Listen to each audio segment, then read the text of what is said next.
한때 10경기 무패 행진을 이어오며 EPL 1위 자리를 지켰던 토트넘은 핵심 선수들이 연달아 부상을 당하거나 출전 정지 징계를 받는 등 실질적인 위기에 직면했습니다. 올 시즌 주장직을 새로 맡은 손흥민은 메디슨 간더벤 등 절친한 파트너가 부족한 상황에서 경기에 임하는데 힘을 실어야 했습니다. 이로써 토트넘은 2022에서 23년 EPL 디펜딩 챔피언 맨체스터 시티와의 단 1무만을 포함해 5연속 무승부에서 미끄러졌는데요. 팀의 성적은 뉴캐슬, 노팅엄 포레스트, 에버턴과의 지난 3경기에서 눈에 띄게 향상되어 팬들의 걱정을 덜어줬습니다. 축구 전문가들은 최근 토트넘의 3연승을 이끈 가장 중요한 요인으로 주장 손흥민의 희생을 꼽는데요. 그는 원톱 공격수로 활약하며 많은 골을 넣었으나 부상에서 막 복귀한 히샬리송에게 이 자리를 맡기기로 결정했습니다. 손흥민은 지난 3경기에서 윙스트라이커로 복귀해 여전히 효과적인 플레이를 펼치며 동료들에게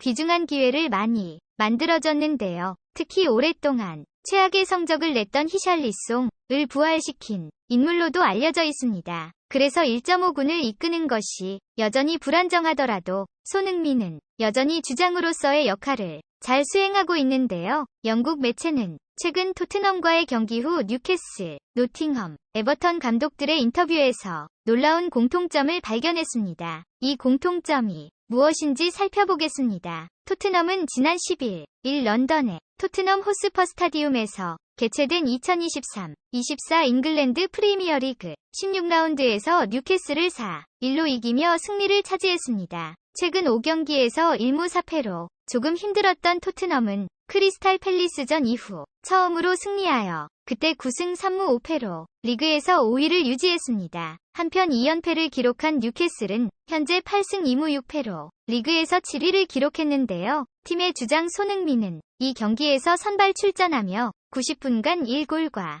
2개의 도움을 기록하며 팀의 승리에 기여했습니다. 손흥민은 이번 시즌 주로 최전 방공격수로 활약했지만 이 경기에서는 왼쪽 측면 공격수 역할을 맡아 빠른 드리블과 정확한 패스로 2골을 만들어냈습니다. 후반에는 최전방 공격수 자리로 옮겨가며 페널티킥을 얻어내어 침착하게 득점에 성공했는데요. 이 경기 이후 손흥민은 8년 연속으로 두 자릿수 득점을 기록한 선수 중 7번째로 기록되었습니다. 에디 하우 뉴캐슬 감독은 이번 경기 후 영국 매체 BBC와 인터뷰에서 손흥민의 활약을 직접적으로 언급했습니다. 손흥민이 어떻게 우리의 핵심 소비수 트리피어를 쉽게 제쳤는지 보세요. 그의 스피드와 유연성은 일반 아시아 선수들에게서는 보기 힘든 부분이죠. 가장 인상 깊었던 점은 토트넘 선수들이 모두 주장 손흥민의 지시를 잘 따른다는 점이었다. 그들은 주장을 엄청나게 신뢰하고 존경하는 것 같았다. 그것은 강한 팀을 만드는데 없어서는 안 될 요소이죠. 유럽팀의 주장을 아시아 선수가 맡는다는 것은 상상도 할 수 없는 일이지만 손흥민이 그 고정관념을 깨뜨린 것은 놀라운 일이다. 토트넘의 승리는 그의 리더십 능력에 크게 좌우된다고 생각했다. 뉴캐슬을 상대로 인상적인 4대2 승리를 거둔 토트넘은 노팅엄 포레스트의 시티 그라운드를 방문했습니다. 토트넘 호스퍼는 부상과 퇴장이라는 악재 속에서도 노팅엄 포레스트를 이기고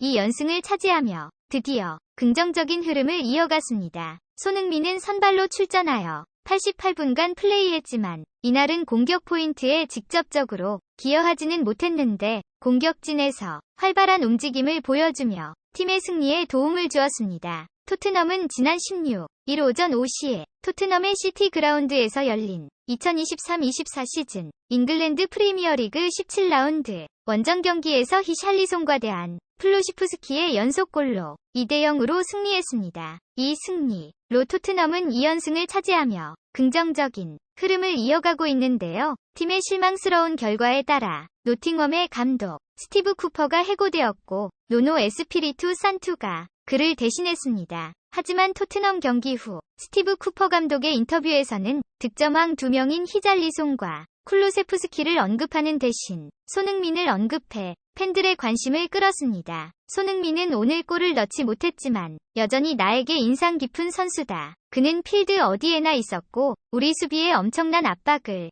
가했는데 손흥민을 상대할 때 노팅엄 선수들이 얼마나 혼란스러워했는지 알 수 있죠. 실제로 쿨루세프스키가 골을 넣은 상황에서 우리 골키퍼는 손흥민의 압박에 당황해 잘못된 패스를 했다. 그의 리더십 능력은 부러울 정도로 좋다. 손흥민은 포스트 코글로 감독의 전술을 그 누구보다 잘 이해하고 있었기 때문에 현장에서 선수들을 지도하기도 했다. 손흥민의 인상적인 리더십으로 토트넘이 탑4에 들 수도 있고 심지어 우승까지 갈 수도 있다고 믿는다. 토트넘에 져서 슬프지만 손의 재능은 부인할 수 없죠. 그러나 영국 언론은 손흥민이 노팅 함전에서 득점하지 못했다며 비난했는데요. 실제로 손흥민의 히트맵이 공개되자 팬들은 88분의 경기 동안 필드 내 모든 포지션을 논스톱으로 뛰며 팀 내 최장거리를 기록해 팬들을 완전히 놀라게 했습니다. 그리고 가장 최근에는 토트넘이 팬들을 위한 크리스마스 선물로 3연승을 거뒀는데요.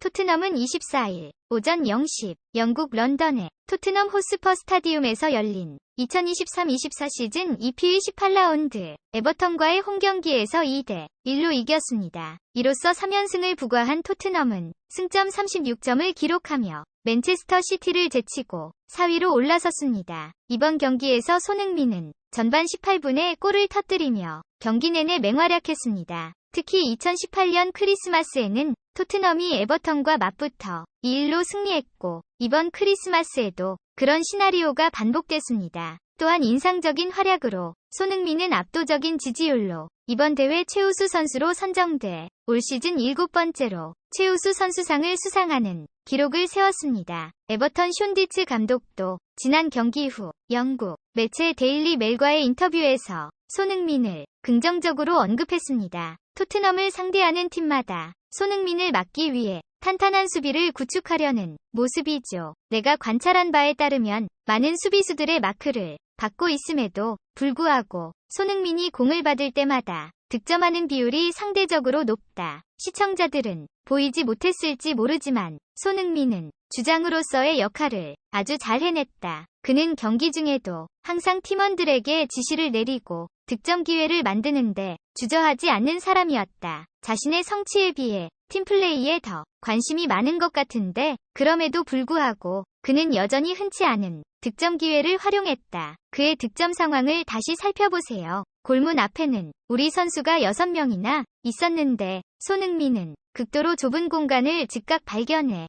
회오리 차기 능력을 발휘했다. 그가 아니었다면 그 어떤 선수도 그 상황에서 득점을 할 수 없었거든요. 이어 영국 매체 데일리 메일도 토트넘 경기 후 뉴캐슬, 루팅엄, 에버턴 감독들의 인터뷰에서 흥미로운 유사점을 지적했습니다. 세 코치 모두 손흥민의 뛰어난 리더십에 감탄하며 많은 칭찬을 아끼지 않았는데요. 실제로 영국 언론은 토트넘을 이끄는 손흥민의 역할에 대해 팀 성적이 좋든 나쁘든 손흥민은 동료들을 돕는 모범적인 대장의 모습을 여전히 보여준다라고 거뜩 언급했습니다. 특히 그의 멋진 성격도 주목을 받았는데요. 손흥민은 경기에서 좋은 성적을 거뒀음에도 불구하고 자신에 대해 언급한 적이 없고 늘 동료들에게 칭찬을 아끼지 않았습니다. 손흥민의 도움과 격려 덕분에 히샬리송, 파케사르 포로, 반더벤 등 몇몇 젊은 선수들이 꽤 빨리 성장했는데요. 그러므로 토트넘 팬들은 클럽이 손흥민 같은 모범적인 주장을 어떻게 해서든지 붙잡아야 한다고 믿습니다. 실제로 손흥민을 노리는 빅클럽들이 많으며 그를 영입하기 위해 막대한 이적 자금을 기꺼이 지출할 의향이 있죠. 끝까지 시청해주셔서 감사합니다. 도움이 되셨다면 좋아요를, 다른 이야기도 궁금하시면